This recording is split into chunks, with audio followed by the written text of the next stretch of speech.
Good morning, everybody. Nick Amada, right here, right now, in the present of now. Welcome back to another episode. This episode it's special because we have a special guest, and I can't wait to introduce all of you to Leonardo Shapiro. Welcome in. Hey Nick, thank you so much. Thanks for having me, man. That's amazing. And we have a little bit of story to share, and I want to know more about it. As usual, all my guests, I try to don't sneak a lot. I just want a pure conversation with see where this amazing episode goes. And why don't you tell everybody a little bit of your story, because you're an engineer and you're an immigrant too. So there's a little bit dynamics over there. Tell a little bit of a story. Yeah, thanks, Nick. Thanks, Nick. So yeah, certainly. I'm originally from Mexico, and it's really weird because people a lot ask me, how does Leonardo Shapiro actually happens, right? Kind of a Jewish slash European last name with a something like maybe like Mexican, slash Italian name. I thought A you lot of were people think I'm Italian. Italian. I thought you were Italian. It's like finally a paisan with me here. No, never mind. Well, at least some roots in the language, right? And yeah, my family was originally Russian, Polish, Ukrainian, actually, and they moved. They left Europe after the first World War. And it's kind of a really funny story though, because they actually wanted to come to the U.S. So they went to the U.S. and well, they wanted to get to America, whatever the America was for them, right? So my grandfather used to say that he was held in Ellis Island for a little while, and then they told him like, "Sorry, right? We cannot let you in anymore. The quota is full. So we can ship you to Mexico." And the guy was like, "What the hell is Mexico?" He's like, "Yeah, something down south here." So ended up Close there. to America. Yeah, well, it is technically America, right? I mean, it's the American continent, but he didn't know anything, and I don't even know if he spoke English, but I'm sure he didn't speak Spanish. That's 100%. So funny story came there, made a life, and all those things, and so I'm second generation Mexican, uh, and similarly, I guess maybe kind of immigration is kind of it's in your DNA, maybe. So at some point, it was like, I think it's my time to move as well. So we moved to the San Francisco Bay Area in 2012, and yeah, it's been interesting. I studied computer science at school, and I started my first company in Mexico. And the first, probably many of your listeners are too young to remember that there was a first dot-com era or dot-com boom or something where we started back then. And Wow. there was not a lot of very very rich entrepreneurial ecosystem in Mexico. So I was there. I worked. I grew my company. I sold it, and at some point I thought I wanted to play in the major leagues. And so we packed our bags and we moved to the Bay Area. And yeah, it's been 12 years, a little bit more than 12 years since that happened, and it's been quite a journey. And if there's any people in your audience that have moved from outside to the US and wanted to get a green card, they know how crazy that thing can be, right? So yeah, that's yeah. I came here, and that's what brought me to this story. That's amazing. It's a quite of a story, and I can relate a little bit since I moved 8,000 miles away from my home to find a better opportunity and trying to grow and find more prosper opportunities. And of course, I've been through the same um, all the journey. It's a quite of a journey to become, get a green card, or get citizenship. My journey was quite simple, even if it was tough, simpler than most of other people. And I wanted you tell a little bit of your story, your journey, and a little bit then what you actually you're doing right now to help others in this journey, because it's quite um, interesting how think and dynamics can change.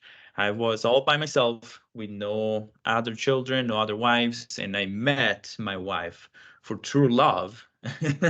That's the other thing, with true love, and our process took over 4 years and different thousand dollars to do it. It was quite of a journey, but what I heard so far was the simplest and the easiest and then the fastest way, because all my journey, and then I wanted you tell your story, was right before COVID.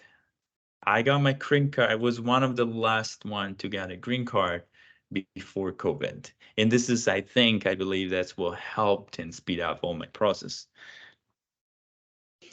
Yeah, lucky you, man. I mean, Yes. without definitely lucky you. So, without making this kind of a podcast, an episode that talks about the immigration process in the U.S., but so or like the technical part of the immigration process to the U.S., which I'm sure Yeah, everybody's yeah. going to get bored and they're going to switch to something more interesting than that. But uh, I mean, I started the path of getting my green card through my employer. So you can get sponsored by a company, and the company can actually help you get your green card. And it's a very lengthy process where the employer needs to test the market and needs to see that there's an opportunity, and you're not taking the job of somebody who's already a resident or a citizen of the U.S., which makes total sense, but it just takes time. And I was in that process, and everything was going really well until suddenly one day, ta-da, right? Just COVID hit, Yes. and when COVID hit, the company I was working for, right, disappeared, and so we were like almost at the finish line, and then disappeared, and we had to start all over again. And in my particular situation, I have two kids, but my son was about to turn 21, and when you turn 21, they age out, and they're kind of they have to go on themselves. So I wanted to see if I can actually help them get the green card with us. And at the same time, I was on an H-1B visa, and the H-1B visa has an expiration date, right? So it has like and if the visa expires and you're not in other status, then you have to leave the U.S., which is not something we wanted to do. We already were living here, had a life here, so had to look for another opportunity. And I think I was lucky enough to be able to qualify for one of those extraordinary ability visas that the U.S. has to bring people here. I definitely don't consider myself extraordinary, but we qualified in that sense. And we had very little time, and we had to do that, and so we jumped into the process. And of course, without, again, this is also not a podcast about politics, so hopefully we're not going to be talking about politics here. Yeah, yeah, but yeah, but yeah. I mean, I think everybody knows that the President Trump administration was not very immigration friendly. So Yeah. that created a bunch of also additional complications, because all the processes were slowed down. And so for us, it's just been the last years, it's just been in this kind of a legal limbo where you don't know where you are, what you are. You cannot make any plans. You don't know what's going to happen in a few months from now, and it's a very kind of difficult position to be at. Luckily enough, we were able to figure things out, and we're in the other side, and that's fine. But I think that really inspired me to do what I'm doing right now, which is which I think it's pretty interesting, because immigration, or more than immigration, the decision to leave your home country is one, if not I cannot say it, but it's one of the most consequential decisions of your life, right? I mean, you're just about to press the reset button sometime in certain things, and Oh yeah. be able to It's move a somewhere big jump. else. It's a big jump. and the unknown that you have underneath you, it's deep. You're trying to jump from a Grand Canyon to another canyon, and it's scary. It's scary, yeah. It is scary, and you know, now that there's this kind of joke that there's an app for that, right? So anything you can think of, there's an app for that, right? But really interestingly, we didn't find an app for that. There was not an app to say, I want to move to another country. How do I do it? Yeah. So that was kind of the inspiration, or the kind of the inspiration plus my struggles. And when I was looking to how can I make this easier, some people kind of reached out and it's like, hey, can you tell me about your experience? And it was like, yeah, sure. Use this app, right? You're gonna be able to do it. And we couldn't find that app.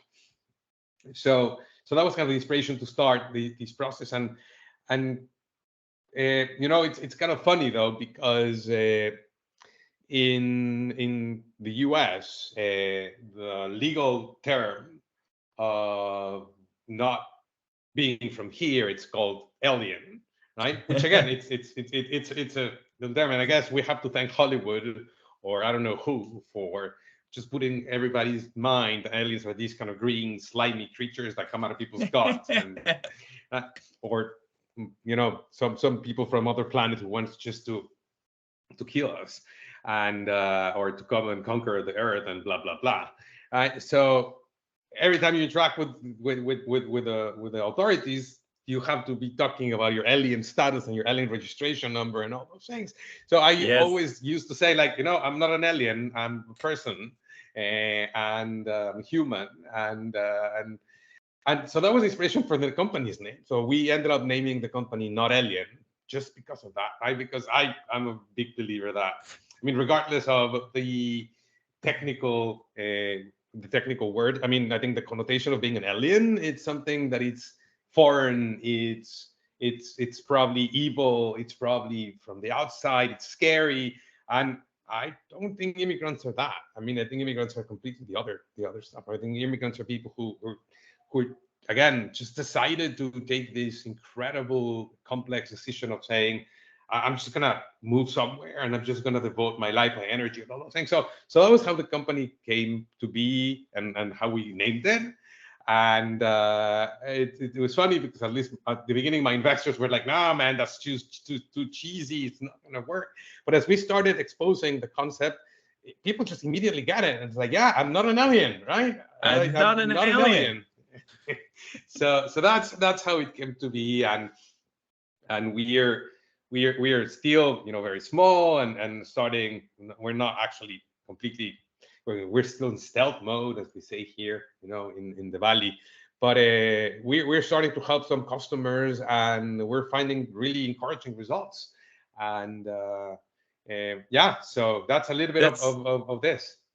that's extraordinary. So what I understand a little bit here, that you had struggling with something that inspired you to create another company here in the US to help others, premise feeling not aliens, because most of the time, like you said, if you think aliens, the first image I came across was the Simpson alien, those green octopus tentacles creatures that want to invade and kill the world. But no, we're not aliens. We are human. We're human as you. So I really love the concept because it united people and not separated. Because right now we are in planet Earth, and they're divided by different lands. They called with different names. This is America. This is Europe. This is Italy, Mexico, and all that. But we are in this planet. Okay, if you think a little bit bigger, and most of the people, they don't, they think on their own neighborhood, the typical Karen, they want to protect their neighborhood. And then no, we need to think bigger. We are human being. Imagine when Mexico World Cup, or and there's a Mexico in the World Cup, or Italy in the World Cup, all the Italian just cheers for Italy. Why we cannot cheers for the human being? this is a concept that wasn't around. And when I heard your story a little bit, it was like, this is very exciting. So your company's name, Not Alien, and what exactly does and how can help people? Sure. Thank you, Nick, again for the opportunity. So we are we're a discovery platform, right? We're not immigration lawyers or immigration consultants. We don't give immigration advice, but we help people detect or find opportunities to move to different places, right?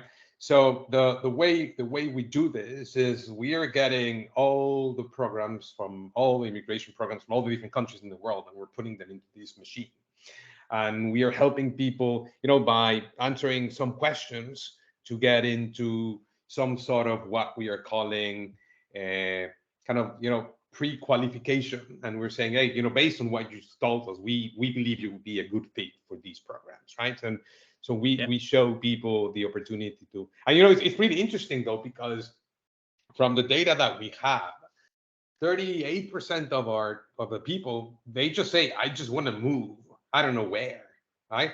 And I think everybody who started the process of thinking about that is probably being in the rabbit hole of say, okay, today's the day, I'm going to do this, right?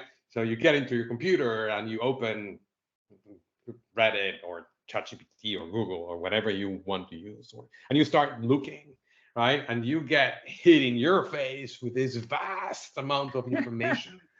That is really overwhelming, right? And you just read it, and you read something, and 5 minutes later you read something that contradicts a thing you read 5 minutes before, Oh and yeah. and you see people in discussions on blogs or subreddits or whatever you like to use, and each one gives you a different opinion. At some point it's like, right, this is too much, right? So we are in the process of doing exactly that. We just like to try to really simplify this and make it digestible, and make sure that people can get that information easily. And I think the second thing that we do there is we're developing this technology that hopefully, will allow people to understand what country would be a better fit for them. Which again, I think when you ask people why do you want to move, there's a variety of things, right? Of course, you can find, better economical opportunities, better stability politically or economic stability in that country. But there's a myriad of other factors, like, I want to travel more, I like better weather, I want to meet other people, I want to. So there's a bunch of different things, and it's not like you're going in your favorite store and purchasing a couple of shirts, and then you can try them on, and then you don't like them, you return them, right? This is kind of a Yeah. little bit more consequential than that. You can definitely Yes. return to move to different places, but it's costly and it's difficult and it's taxing. So we are trying to see is like, how can we use, technology and data science to try to let people say, based on what you told us on Not Alien, we believe you would be a better fit for these things, and try again to find a way of making this decision easier and more digestible. Uh, and I think the ultimate way of shopping around for countries, I guess, right? If that actually makes sense, right? Is to speak with other people who already moved, right? And Yeah. this is what we also do, right? We help you. We connect with other people similar to your walk of life, who can tell you about, here, there, and The this insights. is, Yeah. of course, right? We just showed like the good, the bad, and the ugly of what it is, right? Right? People review running sneakers, right? Right. You probably should be able to do the same thing here. And I think The, the last part is weird. I think when and I'm sure this happened to you as well, right? Okay, you made all these decisions, you did all the hard work, you powered struggle through this, and then you say, okay, it's time to move on, and you open Google most likely, and you get immigration lawyers from whatever country you're thinking, right? And then you see like a million, and then you see reviews, and it's like, which one, right? Right. I mean, how do you shop for a lawyer or for immigration Exactly. consultant?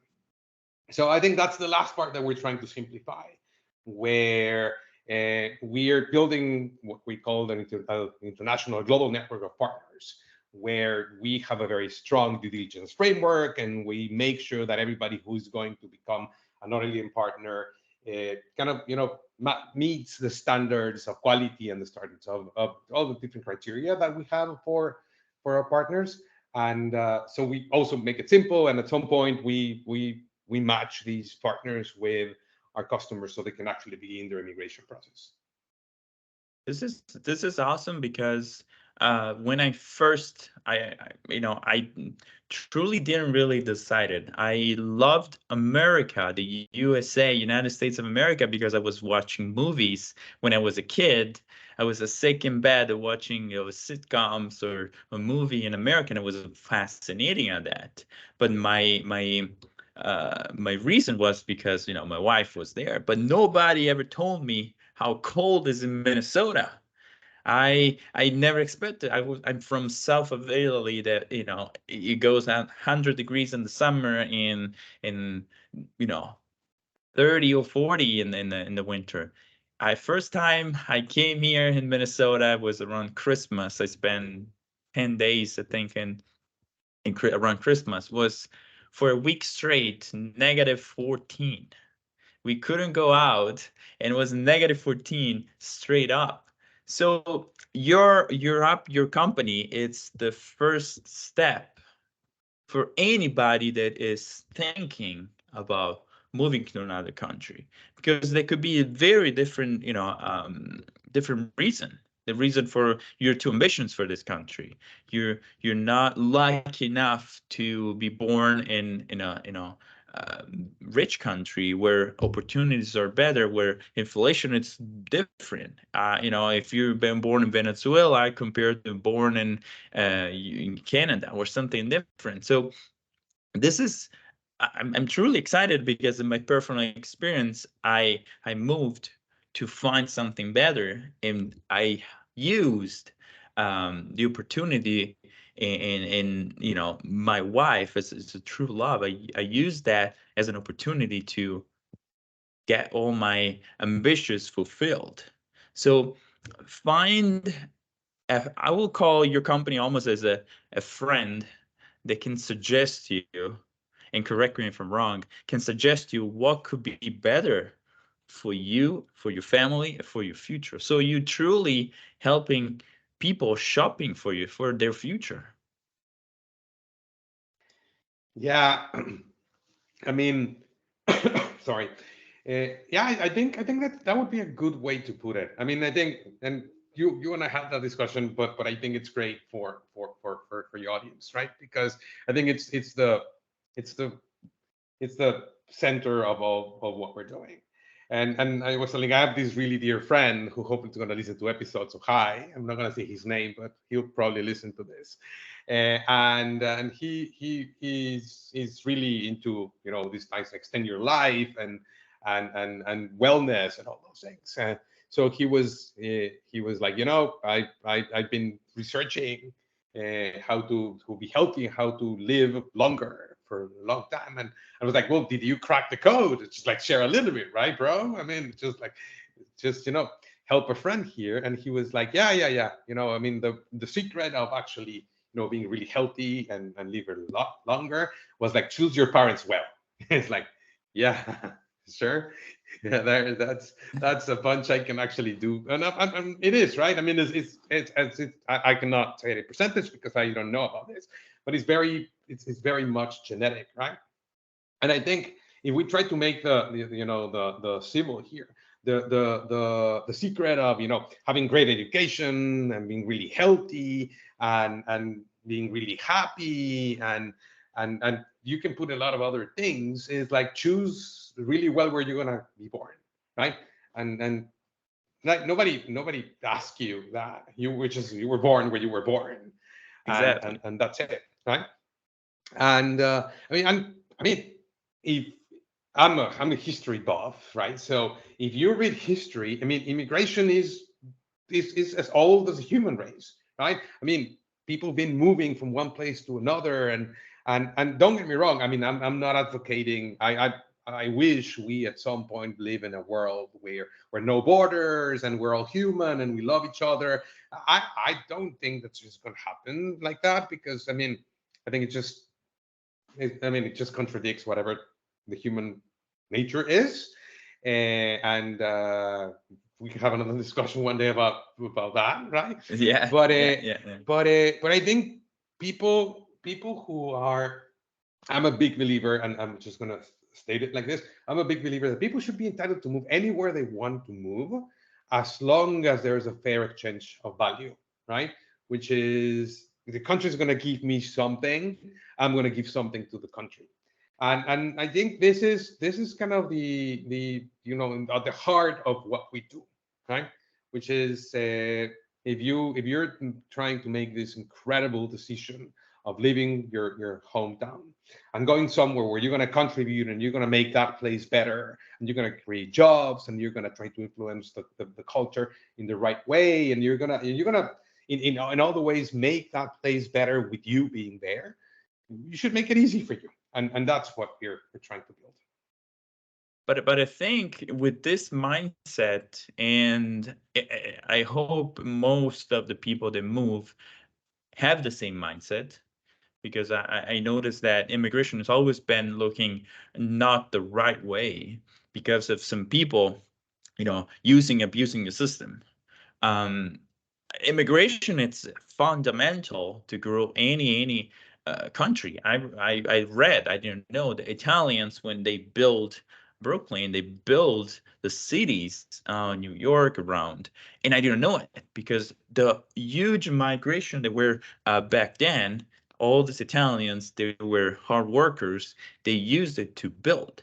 So countries and cities that were built of immigrants, and the same when immigrants came from Italy. There's a lot of African immigration that they escape from their country.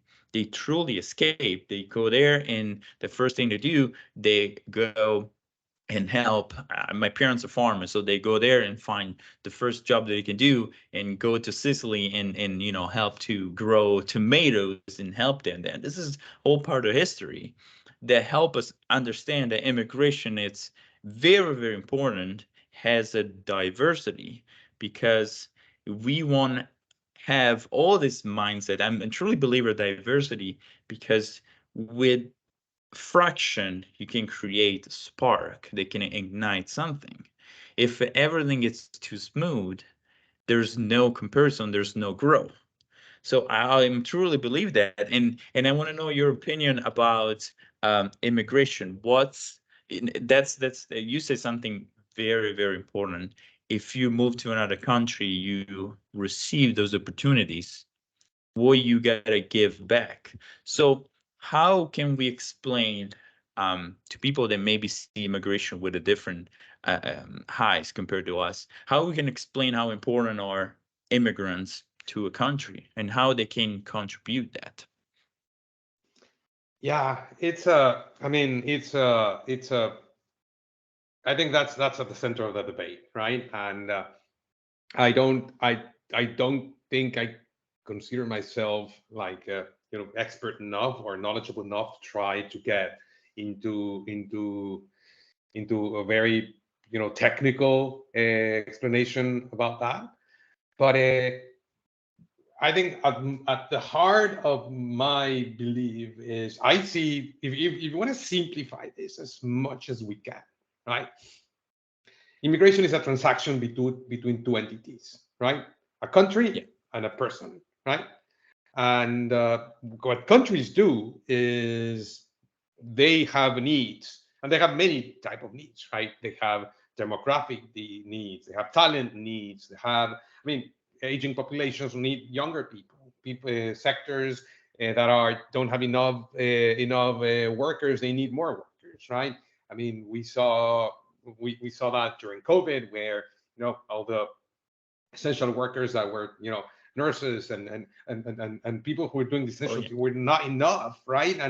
And so, I mean, if you don't have enough people, you can do two things, right? You can try to develop the people in home inside. But it's just going to take time, right? Because this is how it works. Or you can try to find people elsewhere that can fulfill those needs, right?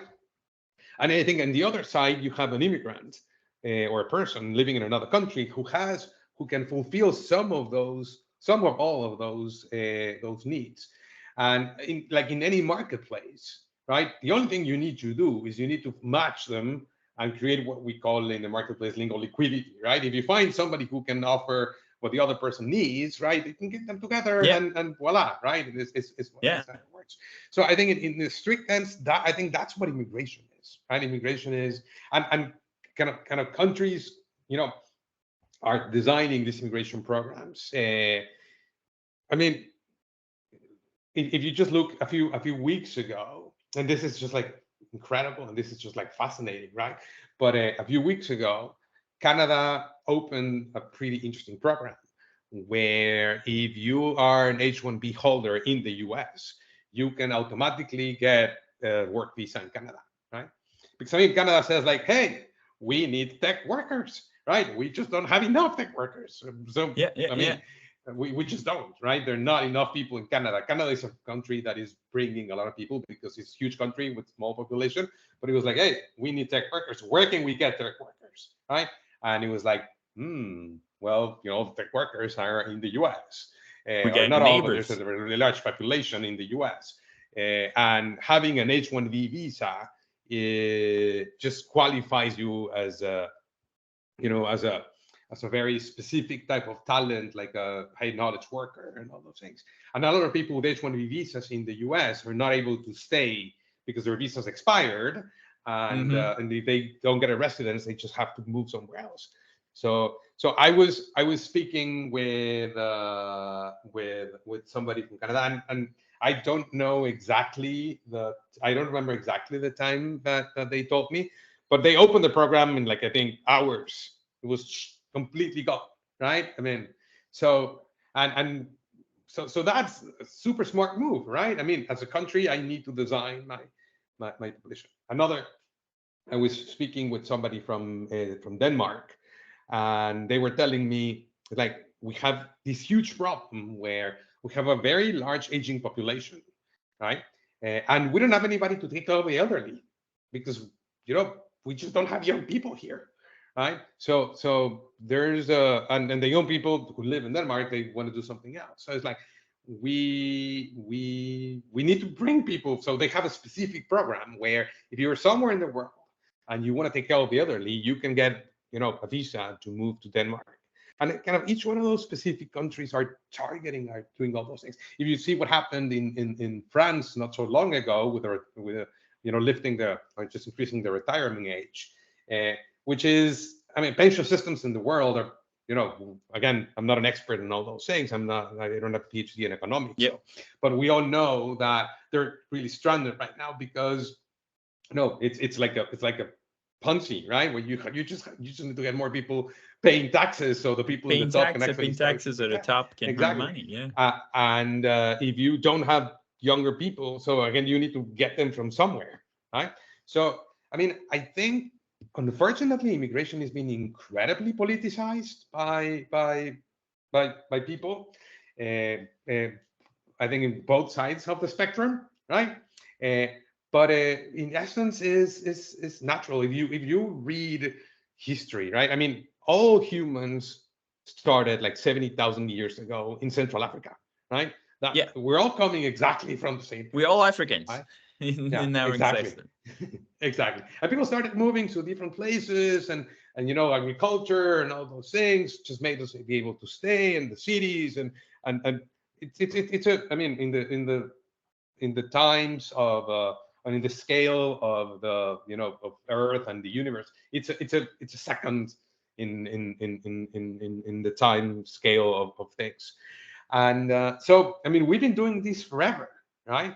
And and again, I think it's really important right now, especially there's going to be huge challenges going forward. We are all seeing them right now with climate change. It's creating a lot of pressure there. Aging populations which if you look at the pyramid, and the most industrialized countries, the richest countries, right, are getting old because people are not having kids, right? So Yeah, again, yeah, you're going to have to bring young people from somewhere, and so if we stop seeing immigration as something that is politicized and something that it's bad, and something that is just like it's natural, it's human, right?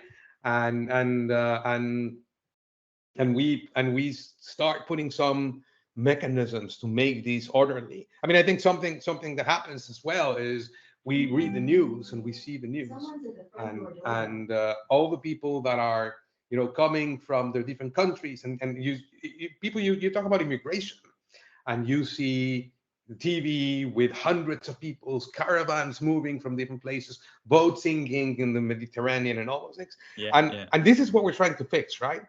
There's hopefully I can say this here, but there's this beautiful movie. I think I was telling you last time when or I don't know if I told you when we spoke about uh, that it's called Guten Tag Ramon, right? Guten Tag, in German means good morning, and Ramon is the name of this guy. And the story of Guten Tag Ramon, which probably people will maybe would like to see it. This is not a commercial, by the way. I'm not paid by the director of Guten Tag Ramon or anything, but I really like this movie. So it's this kid who lives in the northern side of Mexico where there's nothing, right? He's one of the, he lives in one of those godforsaken towns that you can only work for the drug mafia or die, right? There's nothing else. And he tries to go to the US and he's deported, and he comes back, and he tries to go to the US and gets deported back. And sometime, some point in the movie, somebody told him, it's like, hey, why don't you go to Germany? And the guy's like, where? Like, yeah, Germany. And it's like, what the hell is Germany? It's like, yeah, it's a country in the other side of the world. And I'm not gonna spoil the movie, but it's this beautiful movie about how somebody who's like completely outside of anything, finds there and is able to actually help people there and contribute. So that's the story of immigration, right? I mean, I think at some point in the near future, instead of actually people crossing boats, and instead of people actually, getting into the top of trains and putting their lives at risk, right? We can use technology to try to match them together and say, Yeah, you have yeah, something. Everybody, I'm a big believer that everybody has something they can contribute somewhere, right? We just need to try to find them and to match them, and we will do magic. yeah, yeah. Because I believe that, like you said, it's very political. Immigration, it's the political, and fighting between countries. I hate you. I don't want your immigrants. I love you. It's just it completely dissolved the true purpose of immigration. That's helping. Where's the needs as a normal market? Where's the needs to fulfill the needs? If there's missing workers, there's lack of work. You can combine those two. So I don't think we can do anything about those political rules because they're too higher. So both of us, we can't do it. But what we can do as you're doing it is creating connection and make more information more accessible.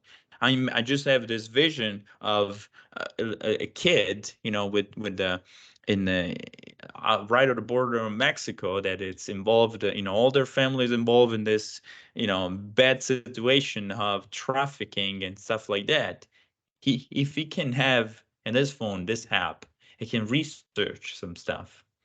He can probably get some information that otherwise he cannot get it, because isn't in their family, on their situation right now, it's different. Or the same as somebody in Afghanistan, on a war country that was Venezuela. There's like such a, you don't have those information.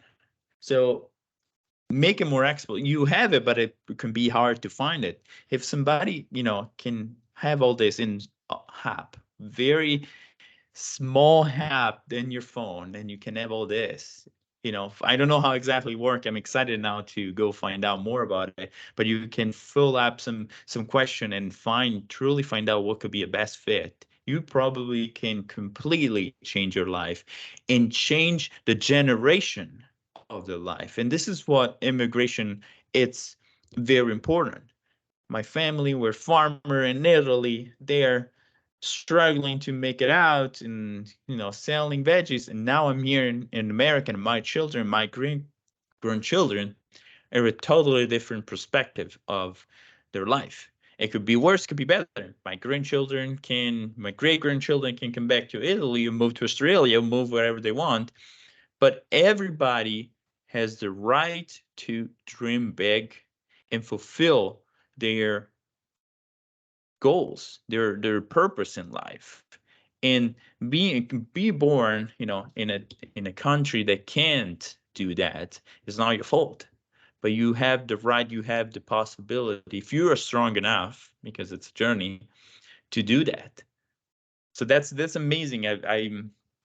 I truly love your concept. Thank you, Nick. I really appreciate your giving me this time and this space to speak with your audience. I mean, I think, yeah, I'm very looking forward to the future and see what it holds as a as a human race as a whole, right? I mean, we're getting into very hurl challenges as a species as we go forward. And I mean, I think unfortunately we are seeing just more division and more division and more division and more division as these things happen. And hopefully we can contribute, or at least I can contribute a little bit to try to get more people together, right? And try to get more people connected with each other, and try to get people to see that we're not aliens, right? We come in peace. We're not aliens. There's Yeah. exactly, we're not aliens, we come in peace. And just as a funny story, but I really want to say this, and I think it just makes interesting.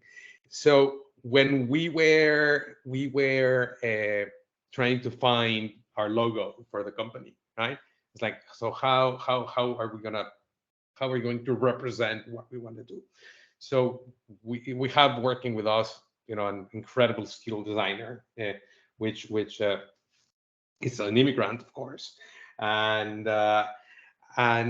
he was telling us the story of many, well, not many, a few years ago, all the different scientists in planet Earth, they found this signal that it was coming from outer space, right? And it was like this perfect signal that, and probably you remember this, I'm sure your audience remembers this, right? There was this very specific signal that it was like really harmonic, and it was like really specific, and it was like, oh, this is an ancient civilization that it was communicating with us, right? And at some point, after a few years ago, or a few, I don't know exactly how long, they discovered that it was a pulsar, which is one of these stars that explodes and emits this signal.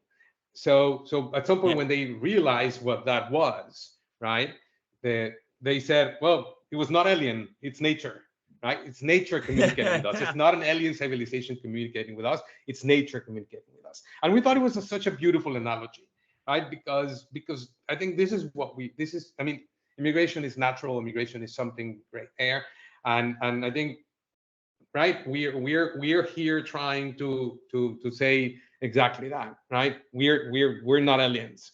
It's natural. We're nature. We're humans, and we're all together into this boat. Yeah, definitely. It's immigration. It's natural, and it's very, very helpful. And imagine, I have a lot of business owners on this podcast. I want to make a simulation now. Imagine you have a company, and you need, uh, you know, you need workers, so you need talents. You need to research those talents. If you don't have in your company, you need to hire somebody else on the outside. It's common. It's a basic. So that's why immigration can help a lot of countries in creating cultures. I'm Italian, and every time my wife introduced to somebody, I was like, "Oh yeah, he's Italian," but everybody think I'm from New York. I'm a second generation Italian, so I have this Italo-American culture that it's totally different than Italian culture. So you can create immigration, create culture, create different things, create experience that everybody now is enjoying. So this is fascinating because everybody, every time look around, there's a Mexican restaurant, there's an Italian restaurant, there's nothing. So all America.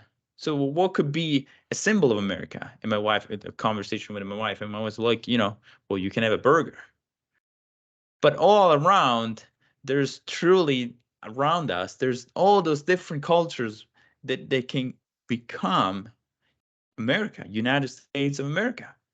So it's very important to understand that being immigrant, it's a journey that can bring to the country a lot. I can't wait to see more non-alien, bringing what could be next. In your contribution, my contribution, even contribution of people that are here, they all needs to be united. So this is a very strong message to be more united and accept. Of course, everybody's different. There's now people with good intentions. Sometimes they can abuse the system and all that, and they makes all immigrants looks bad. But that's it's part of everywhere, and there's crime everywhere, no matter where you go. We're all humans. We all different. We all have experience in the past and get us our actions in the present that can now be maybe truly good. But the strong message in most of immigrants, they're here because they have something to share and they want a possibility and an opportunity. So that was I truly love this episode. I will re-listen and will post it soon. I can't wait to see all your comments if you're listening right now. What's the best way to find your app, to find your company, Leonardo? Thank you, Nick. We're at notalien.com. So that's hopefully people, Notalien.com.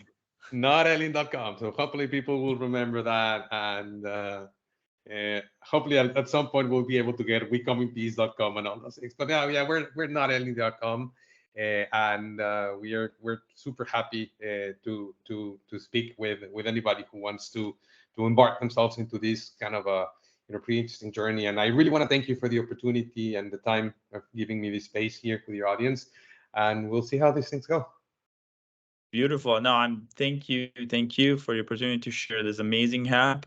If you are not alien, if you're not alien, or somebody that it's out there trying, family on the other side of the South that that you want to bring here in the United States or a different country, or you want a different opportunity, you're American, you're exploring different. Let's make world better together. So share this episode, share the website, notalien.com, and see where we're going next. Thanks, Leonardo, and I'll see you next episode. Thank you. Thank you so much, Nick. Thank you so much.